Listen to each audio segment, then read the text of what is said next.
Assalamualaikum warahmatullahi wabarakatuh. Alhamdulillahirabbil alamin. Pemirsa JKDN Production, di kesempatan malam hari ini saya sedang berada di sebuah lokasi di Kota Bogor. Namanya adalah Tanjakan Sarijan, atau hari ini warga Bogor mengenalnya sebagai Tanjakan Gunung Batu. Nah, tentu saja di malam hari ini kita tidak akan berbincang seputar mistis, tapi ada sesuatu yang menarik di hutan yang ada di Tanjakan Sarijan ini. Ini adalah hutan buatan dan usianya sudah sangat tua. Bahkan hutan ini sendiri sudah muncul di lukisan istrinya Raffles. Nah, ada peristiwa menarik apa yang terjadi di Tanjakan Sarijan ini? Kita akan berbincang dengan sejarawan jalanan kita. Beliau adalah pengamat sekaligus peneliti sejarah Islam di Indonesia. Siapa lagi kalau bukan Pak Nur Fajarudin. Assalamualaikum warahmatullahi wabarakatuh. Waalaikumsalam warahmatullahi wabarakatuh. Ya, apa kabar Pak Fajar? Alhamdulillah. Alhamdulillah. Malam-malam kita cari inspirasi ya. Uka-uka.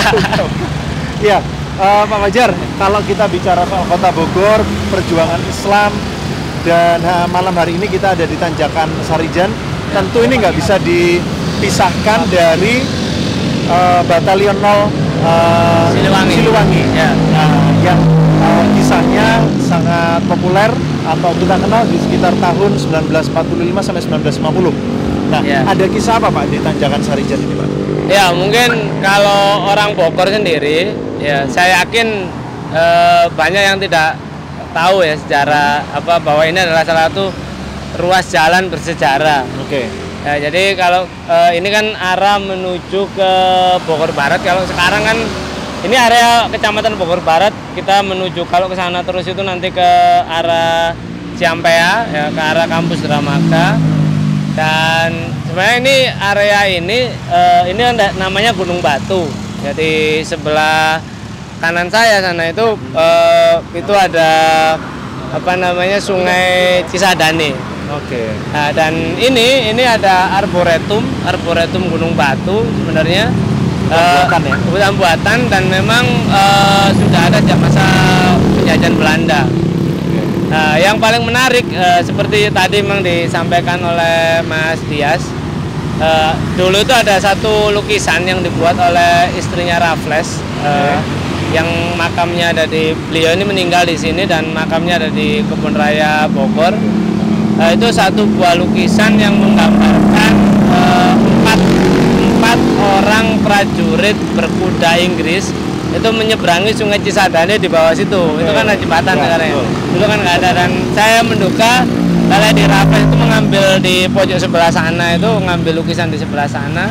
Dan ini kelihatan ini memang hutan. Jadi ini bukit, dan ini ke atas ini bukit sampai ke sana terus. Nah, jadi ini memang sudah sangat lama. Dan kemudian di masa Belanda ini dijadi semacam arboretum ya istilahnya, hutan penelitian. Dan memang dulu ada informasi dari orang-orang kehutanan, memang ini udah tua. Jadi di dalam ini juga banyak pohon-pohon tua. Ya, berarti yang zaman istrinya Raffles itu 1800-an ya mungkin ya? Inggris ke sini kan 1812, 1810, 1812. Oke. Dan mulai pembangunan kebun raya dan sebagainya. Terus apa sih kalau untuk dari sisi perjuangan ya? Mungkin orang hanya melihat di Bogor ini. Nanti kalau kita di dekat stasiun Bogor, stasiun lama itu kan ada patung namanya Kapten Muslihat. Kapten Muslihat itu beliau salah satu anggota salah satu anggota Batalion 0 Siliwangi. Jadi beliau memang syahid di situ. Ya, syahid jadi menyerang. Jadi ada posisi dulu tuh taman Wilhelmina, itu sekarang Taman Topi. Terus seberangnya kan ada sekarang kantor polisi ya. Dulu dipakai oleh markas Belanda, saling tembak menembak di situ. Sampai kemudian beliau ini tertembak. Sampai kemudian ditalkin oleh sekarang jadi nama rumah sakit di sini, yaitu Dr. Marzuki Mahdi. Talqin la ilaha illallah Muhammad Rasulullah sampai meninggal, mengembuskan nafas terakhir. Nah, Kapten Muslihat itu sebelum dia bergabung di Laskar Perjuangan, beliau ini pegawai kehutanan. Oh, di sini. Ya, dia di sini. Okay. Jadi dia kerjanya di sini. Rumahnya itu ini ada kampung di seberangnya Sungai Cisadane ini. Ada kampung Nah, dia rumahnya di situ. Ya. Dan ini cukup menarik, bahkan di masa perjuangan ini, karena ini hutan banget, rapat ini di dalam ini. Saya pernah masuk gitu. Atau kita coba masuk malam ini? Janganlah, takutnya banyak ular. Oke. Ya, dan kalau kita masuk satpam juga masih melarang. Ya, takutnya ular atau sebagainya lah. Nah, ini menjadi markas. Jadi tempat persembunyian laskar pejuang itu di sini. Dan memang area Bogor ini mulai dari Gunung Batu sampai nanti ke Ciampea itu menjadi area perjuangannya Batalion 0 Siliwangi. Nah, Batalion 0 Siliwangi ini istimewa karena mungkin di seluruh dunia tidak ada tentara itu kodenya 0. Iya, betul. Nah, itu yang mau saya tanyakan. Apa istimewanya atau kode di balik Batalion 0 itu sendiri? Nanti memang ini dari sisi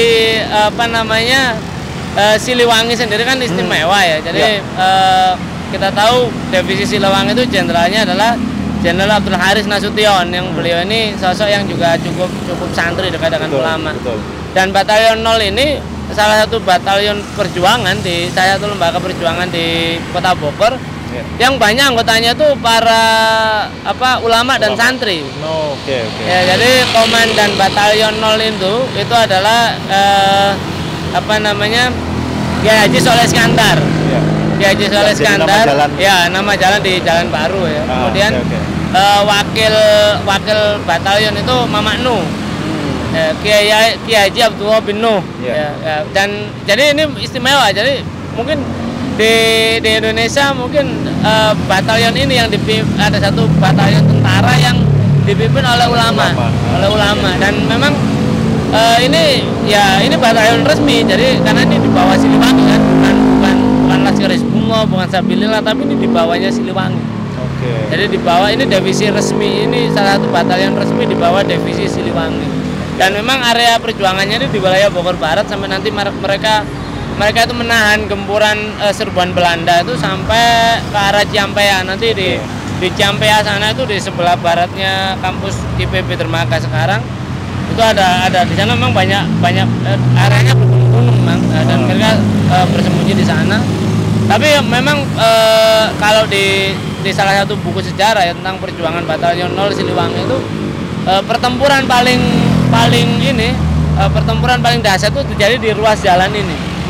Sampai nanti di sana di ujung itu ada Yonif 315 Garuda. Nah, itu sampai di sana ini area pertempuran Batalion 0 Siliwangi, dan di area ini syahid ya puluhan ulama dan santri.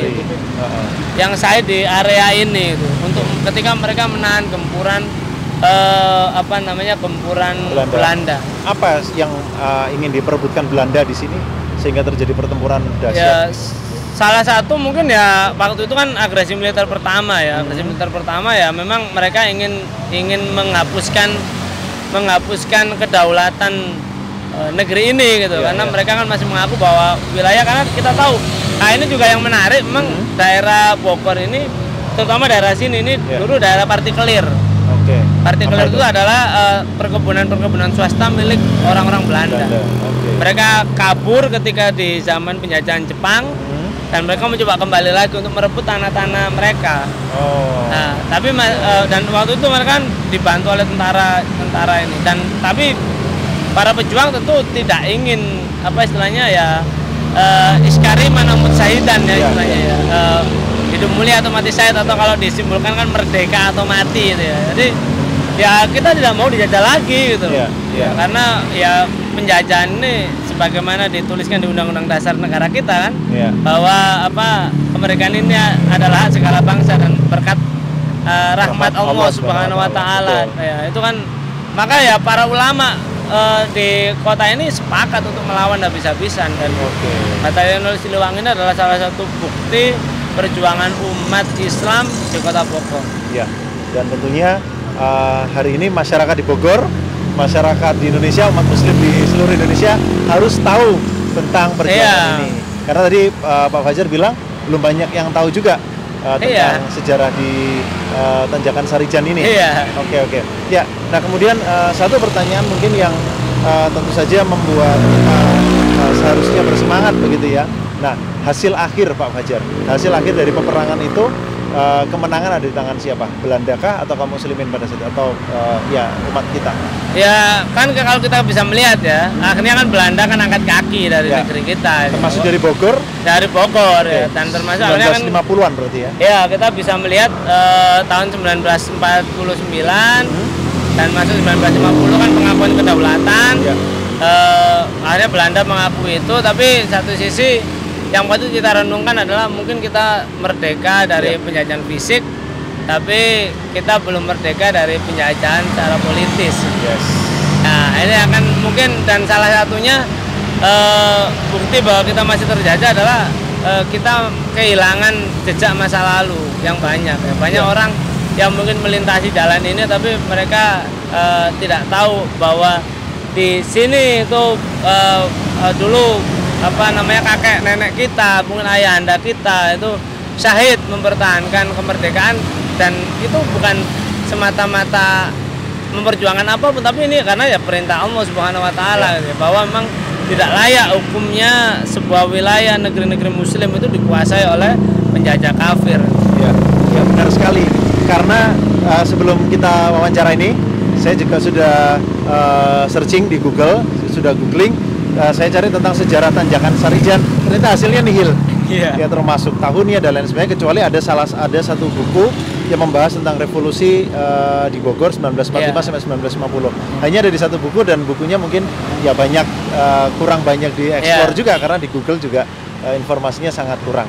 Baik, terima kasih Pak Fajar atas penjelasannya. Nanti kita jalan-jalan lagi di sudut kota Bogor ya. Apa kita mau masuk? Lewat sini aja.